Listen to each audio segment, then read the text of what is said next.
नमस्कार, मैं अशोक व्यास। कार्यक्रम में आज हम स्वागत कर रहे हैं एक ऐसी गायिका का जिन्होंने धीरे धीरे कंपोजिंग की तरफ भी अपनी जो सीखने की साधना है उसको लेकर जो कदम बढ़ाए हैं वो हमारे सामने एक और एल्बम के रूप में अब पहुंचे हैं, जिसका लॉन्च एक बड़े कार्यक्रम में नई दिल्ली में कुछ समय पूर्व हुआ था।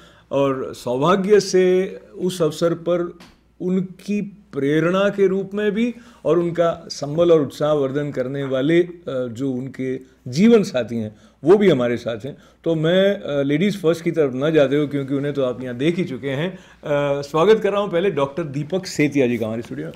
डॉक्टर साहब, स्वागत है आपका। स्वागत है आपका जी।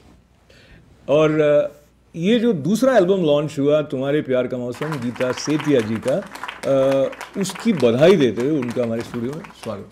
नमस्कार अशोक जी, बहुत बहुत धन्यवाद। डॉक्टर साहब, बात जब हम एल्बम तुम्हारे प्यार का मौसम से कर रहे हैं तो जो जीवन की गति है, जीवन का प्रवाह है, उसमें कई तरह के मौसम आते हैं। आपसी समझ को बढ़ाने में, आपसी समझ के अलग अलग रंगों को हमारे सामने उजागर करने वाले। तो खास करके जब आपने ये महसूस किया कि गीता जी का जो रुझान है वो संगीत की तरफ गंभीर किस्म का है, सो कैसा था आपके लिए वो रियलाइजेशन? अशोक जी, जब भी कोई कला की पूजा करता है और घर में सरस्वती आती है, किसी रूप में भी आए, संगीत के रूप में आए, तो कुछ शिक्षा के रूप में आए या लोगों की सहायता के लिए आए, तो उसका हमेशा ही एक तरह से वरदान समझ के, अपनापन समझ के एक्सेप्ट करना अच्छा रहता है। क्या बात है, इतनी अच्छी बात डॉक्टर साहब से सुनने से मुझे ये प्रेरणा हुई कि मैं बातचीत को आगे बढ़ाने से गीता जी से प्रार्थना करूं या निवेदन करूं कि सरस्वती माता की वंदना से कई कार्यक्रम आपने प्रारंभ किए हैं। आपको स्मरण हो तो आप दो पंक्तियां हमारे दर्शकों तक पहुँचा। या कुंदेन्दु तुषार हार धवला, या शुभ्र वस्त्रावृता, या वीणा वरदंड मंडित करा, या श्वेत पद्मासना, या ब्रह्मा च्युत शंकर प्रभृतिभिर्देवैः सदा वन्दिता, सा मां पातु सरस्वती भगवती निःशेषजाड्यापहा। क्या बात है, निःशेष जाड्यापहा, यानी हमारे जीवन में प्रमाद नहीं हो, ऐसी भी प्रार्थना सरस्वती माता के चरणों में इस स्तुति के द्वारा पहुंचाई जाती है। श्रद्धा को लेकर जब हम बात करते हैं तो श्रद्धा एक माता में, सरस्वती माता में, और श्रद्धा आपसी संबंध में जो है वो भी एक महत्वपूर्ण भूमिका अपनी निभाती है ताकि जीवन आनंदमय हो। उस दृष्टि से यदि आप पीछे मुड़कर देखें, पहले पहले तो इस तरह के लव मैरिज का प्रचलन कम था, तो मेरे ख्याल से आप भी अरेंज मैरिज रही होगी डॉक्टर साहब? बिल्कुल जी, अरेंज मैरिज। घर वालों ने 72 घंटे में कहा कि यही लड़की है, इससे शादी करो और सुखी रहोगे। आज हमेशा सोचा है कि बड़ों का आशीर्वाद साथ हो तो सब काम अच्छे हो जाते हैं। हम बात कर रहे हैं एल्बम तुम्हारे प्यार का मौसम की, और उसके साथ साथ हमारे आसपास बह रही है एक नदी, प्यार की नदी, जो ऐसी जो दिखाई उस तरह से नहीं देती है कि कोई गोविंदा की फिल्म का डांस हो, पर वो चुपचाप अपने हिसाब से बहती रहती है। और मुझे लगता है कहीं ना कहीं जो भारतीय परंपरा, जो भारतीय संस्कार हैं, वो बहुत सारे गृहस्थ जीवन में इस प्रकार से उनकी नाद, उनका निनाद जो है वो गुंजायमान होता रहता है और उससे एक आनंद बढ़ता है। पर कुछ चुनौतियां हैं जो आपसी समझ की, जो इन दोनों ने किस तरह से देखी, किस तरह से अपनाया। इनके एल्बम की तरफ बढ़ते बढ़ते हम थोड़ी सी चर्चा उसकी भी कर रहे हैं। गीता जी, जब कोई अमेरिका से भारत आया, 72 घंटे में माता पिता ने कहा कि ये आपका जीवन साथी, तो क्या कुछ मन में रहा होगा? ऑफकोर्स अब बहुत बरस बीत गए, फिर भी स्मृतियाँ उस समय की। अशोक जी, उस समय पे माता पिता पे इतना विश्वास था कि कभी ऐसा सोचा नहीं था कि, यही सोचा था कि वो मेरे भले के लिए ही सोच के, मेरा बहुत शुभ सोचकर निर्णय लेंगे, और उसी के साथ मैं चली। मुझे बहुत विश्वास था अपने माता पिता पे, माँ पे बहुत था, फादर पे भी था पर माँ पे और भी था, क्योंकि एक फ्रेंडशिप भी थी संगीत के ज़रिए कह लीजिए, क्योंकि वो भी गायिका रही हैं, तो एक फ्रेंडशिप थी जिसमें बहुत विश्वास एक दूसरे पे था। ये जो बात है विश्वास की, माता पिता और विश्वास, वो समझ में आता है, लेकिन हम आधुनिक बच्चे के मन से देखते हैं तो कहते हैं हाँ ठीक है विश्वास है, पर उनको क्या पता, क्योंकि उनकी भी सीमाओं के बारे में बच्चे पहले से मन में तय करके बैठ जाते हैं। तो यही जब हम आपकी तरफ से देखें, यानी आप भी उनको जानते नहीं थे, तो कभी कुछ ऐसा लगा कि कैसे एडजस्टमेंट होगा, या काश मैं थोड़ा और ज़्यादा पहले से जान लेता? नहीं जी, ऐसा कभी सोचा नहीं था। हमेशा सोचा था कि जैसे देखा था कि रिश्ते बन शुरू होते हैं और फिर उसके बाद प्यार आ जाता है। क्या बात, ये बात ज़रूरी है कि साथी समझदार होने चाहिए।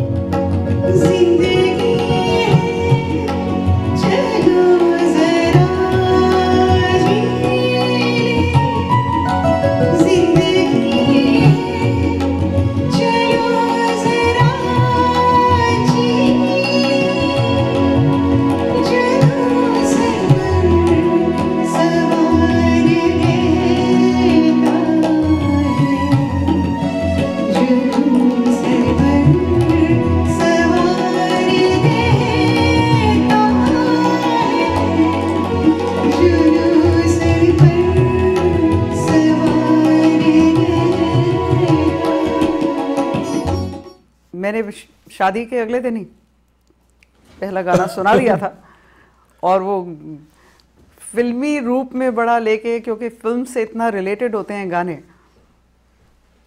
तो कौन सा गीत था, थोड़ी उसकी झलक हमारे दर्शकों तक पहुंचे? तेरा मेरा प्यार अमर, फिर क्यों मुझको लगता है डर, मेरे जीवन साथी बता, क्यों दिल धड़के रह कर। क्या वही बात, जो मानसिक स्थिति थी। क्या बात।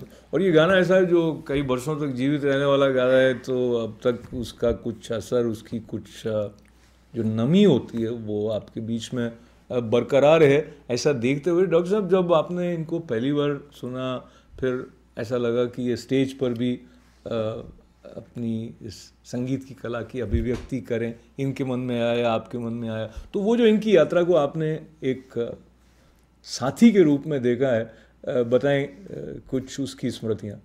वैसे तो शुरू से ही गाया करती थी, पर फिर इसने सोचा कि थोड़ा सा क्लासिकल म्यूज़िक की ट्रेनिंग ली जाए, तो शुरू किया, बड़े शौक़ से किया।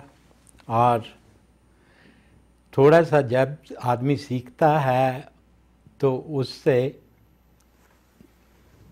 सब बढ़ाव भी आता है, पर सीखने की लिमिट भी आपको बनानी पड़ जाती है, तो उससे आनंद आता रहा। पर जब पूरा सीख लिया तो उसका आनंद और ही है। इतना अथाह समुद्र की तरह है जिसमें आप एक जन्म में नहीं सीख सकते, पूरा क्या, अंश भी नहीं सीख सकते।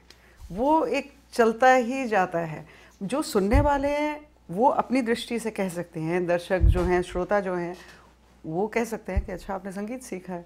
जैसे मुझे बहुत लोग कहते हैं अब क्या जाने की ज़रूरत है, अब तो सीखा हुआ है तुमने। तो सीखना लाइफ में वैसे तो कभी ख़त्म नहीं होता, हमेशा चलता रहता है। और मैं जहाँ कभी म्यूजिशियंस के साथ बैठती हूँ, रिकॉर्डिंग्स के लिए बैठी, जहाँ पर भी बैठी, मैं उन सब की बहुत कृतज्ञ हूँ कि मैंने हर एक से बहुत सीखा। ये भी मेरे लिए अच्छी बात है कि मैं यहाँ आने से पहले, दिल्ली में आने से पहले न्यूयॉर्क में था। डॉक्टर सेठिया, गीता और सब न्यूयॉर्क में जितने भी भारतीय थे मेरे परिवार का हिस्सा थे, और परिवार प्रमुख के नाते मैं उनको देखा है, लेकिन आज एक प्योर कलाकार के नाते देखने का मौका मिल रहा है। मैं बहुत खुश हूँ।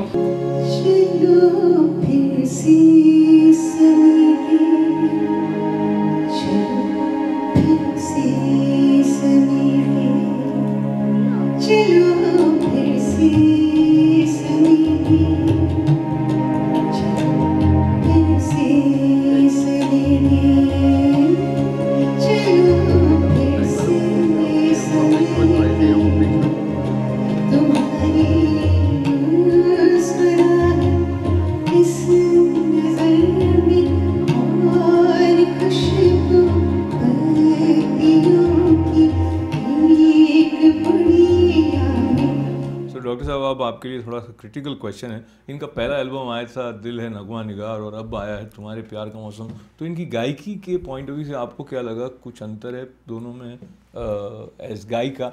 कॉन्फिडेंस काफ़ी ज़्यादा है, जो कंपोजिशंस हैं वो काफ़ी अच्छी हैं पहली एल्बम से। पहली एल्बम में कुछ सिमटा सिमटा सा नज़र आता है, इस एल्बम में सब कुछ खुला सा है। क्या तुम्हारे प्यार का मौसम बहुत ही बेवफा निकला, तुम्हारे प्यार का मौसम। मुख्य बात, दोनों एल्बम की जो रचनाएं हैं उनको लिखने वाले एक विशिष्ट कवि और राजनयिक मधुप मोहता भी निश्चित रूप से उपस्थित है। इससे पहले कि ये रात फिर बदले पहलू, इससे पहले कि हर शम्मा गुल हो जाए, इससे पहले कि ख्वाब की हर रंगीनी फिर सियाह रात को ओढ़े और सो जाए, इससे पहले कि मैं और तुम न रहो, इससे पहले कि हर हर्फ आंसुओं में धुले, इससे पहले कि दिल पिघले लहू हो जाए, फिर से आंखों में उतर आए सुर्ख हो जाए, इससे पहले कि तुम उठो फिर से खो जाओ, इससे पहले कि सहर नींद के दर दस्तक दे, इससे पहले कि कोई तुमसे मुझसे कुछ कह दे, ज़रा सा वक्त है आओ कि इश्क हो जाए। ये जो कंपोजिशन करते हुए क्या सवाल आपके मन में रहे, क्या बात विशेष रूप से जो गीत या गज़लें तुम्हारे प्यार का मौसम में है उनके बारे में आप कहना चाहेंगी as a composer? As a composer I felt, पहली एल्बम मैंने ट्राई करी, फर्स्ट टाइम जो करी थी, तो मैंने उसको सुना, उसको सुन के मुझे थोड़ा लगा कि इसको थोड़ा सा और आगे ले जाया जाए, थोड़ा और कॉन्फिडेंटली, थोड़ा और बाहर निकालूं। सो पोइट्री मैंने पिक करी, समहाउ मैंने पिक करी, वो एक से दूसरी कड़ी की तरह बनती गई जो मैं पोम्स मैंने ली।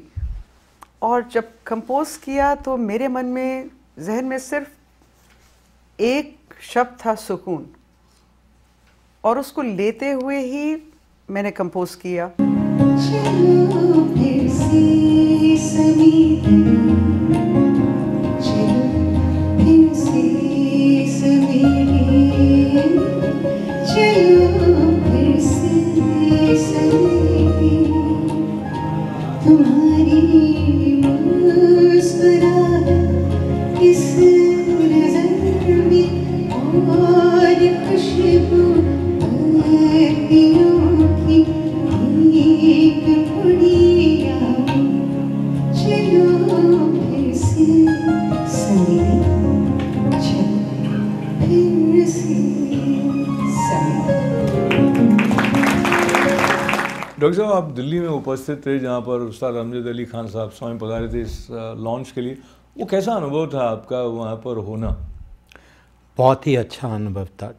एक तो उस्ताद अमजद अली खान जैसे गुणकारी का वहाँ आना और गीता को आशीर्वाद देना, गीता और मेरे पूरे परिवार के लिए ही बहुत बड़ी बात थी कि उन्होंने अपना कीमती समय निकाला, ना ही कीमती समय निकाला, वो कम से कम 1.5 घंटा वहाँ रहे, सबसे बातें की, गीता को आशीर्वाद दिया और इसकी गानों की और कंपोजिशन की प्रशंसा भी की मेरे को। मेरी ज़िंदगी तो बग़ैर शब्दों के बेज़बान साज मेरा है सरोद, तो मेरा नाता दुनिया से सिर्फ सुर के ज़रिए है, क्योंकि ज़बान को समझना बड़ा मुश्किल होता है और मैं आज तक नहीं समझ पाया हूँ।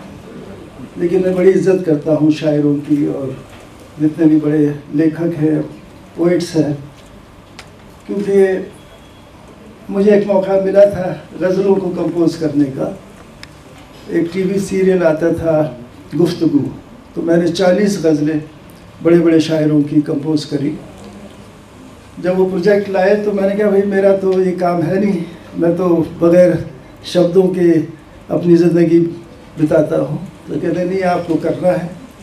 तो वो मुझे एक बहुत अच्छा मौका मिला था और फिर और भी मैंने एल्बम्स करे। तो ये शब्दों का और सुर का जब मिलन होता है तो दुनिया तक पहुंच जाता है। और हम लोगों ने हमेशा बुज़ुर्गों से सुना है कि स्वर ही ईश्वर है। तो जो भी सुर की उपासना करता है वो हर मज़हब में जब तक आवाज़ बुलंद नहीं करता, आदमी गाता नहीं है, फरियाद नहीं करता है, तब तक उसकी पहुंच बहुत दूर हो जाती है। तो हर इंसान ये स्वर और लय ये हमारे जीवन में एक बहुत बड़ा वरदान है भगवान का। और मेरी बहुत शुभकामनाएं हैं गीता जी को, इतनी दूर रहकर, न्यूयॉर्क में रहकर और विदेश में रहकर अपने संगीत को इन्होंने कायम रखा है, जारी रखा है। तो खुदा करे ये एल्बम बहुत कामयाब हो। मेरी बहुत बहुत मुबारकबादी, शुभकामनाएं।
तुमने कभी रात की खामोशी से बातें की हैं? तुमने कभी रात की खामोशी से बातें की?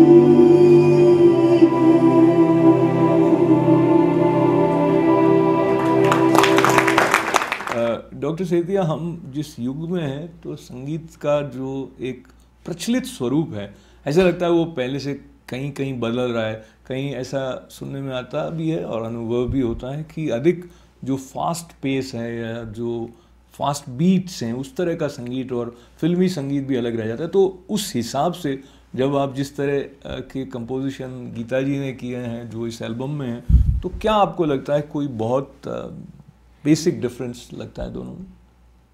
नहीं, मुझे तो वो संगीत, मैंने तो हमेशा, या हमारे परिवार में मेरे पिताजी का कहना होता था, संगीत शांति के लिए सुनो, तो इससे शांति मिलती है। तो जो गीता की एल्बम है बड़ी शांतिमय है और थोड़ा सा जाएं तो ऐसा संगीत है जो शाम को घर आओ तो आनंदित करता है, और जब सोने की तैयारी करो तो उस वक्त सुनो तो नींद बड़ी प्यार से आती है। क्या बात है।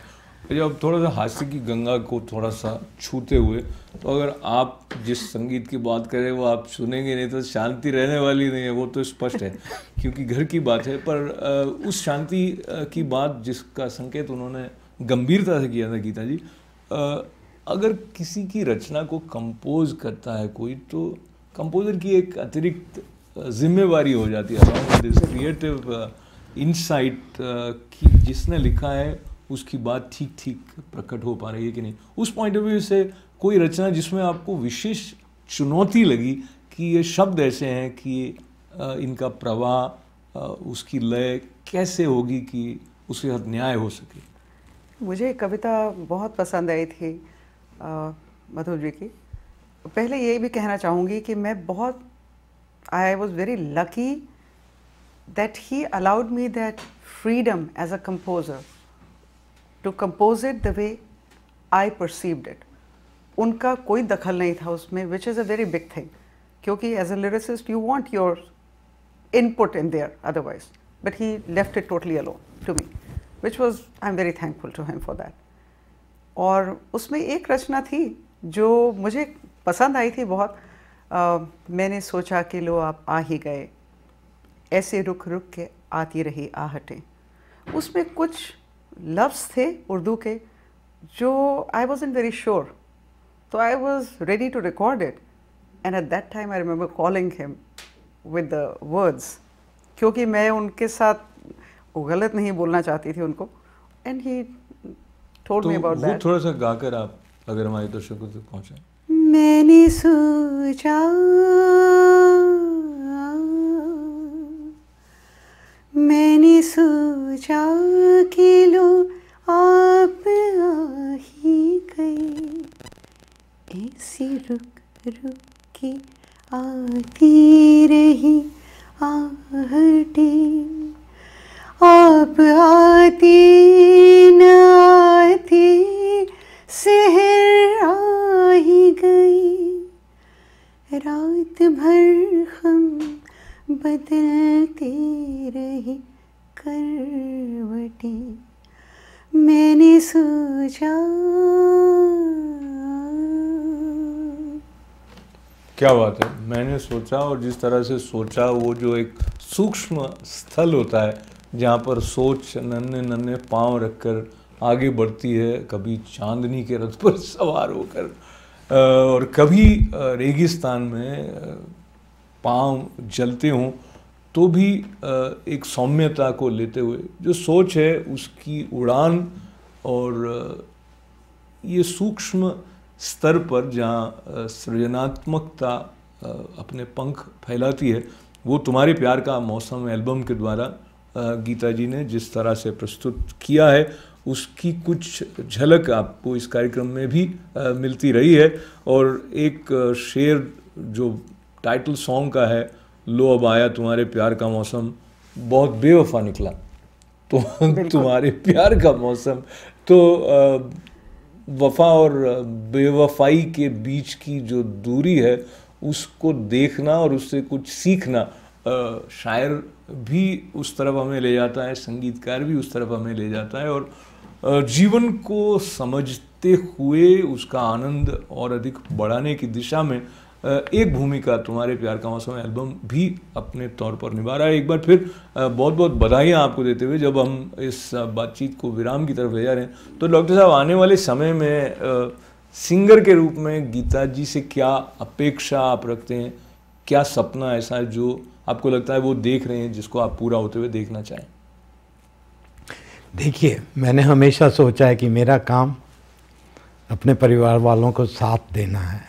जो उनकी सोच है, जो उनकी उड़ान है, वो उन्हें करनी है।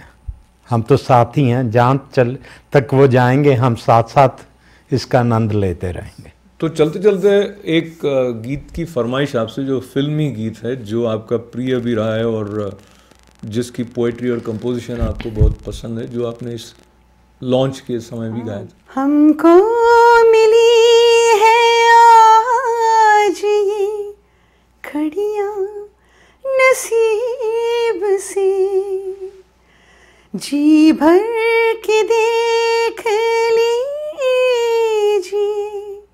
हमको करीब से, फिर आपके नसीब में ये बात हो न हो, शायद फिर इस जन्म में मुलाकात हो न हो, लग जा गले से। क्या बात है, बहुत अच्छे। गीता सेठिया जी, दूसरा एल्बम तुम्हारे प्यार का मौसम का लॉन्च, उसकी बधाइयाँ, बहुत सारी शुभकामनाएं। डॉक्टर दीपक सेठिया हमारे साथ आप बैठे और आपने इस संगीत की यात्रा के बारे में जो आपका ऑब्जर्वेशन है वो बड़ी ईमानदारी से और रस्मयता के साथ हमारे साथ बांटा, उसके लिए भी आपका बहुत बहुत धन्यवाद है। और इस बातचीत में हमारा साथ देने के लिए आप सभी का मंगल कामनाओं के साथ धन्यवाद। अशोक व्यास को अनुमति दें।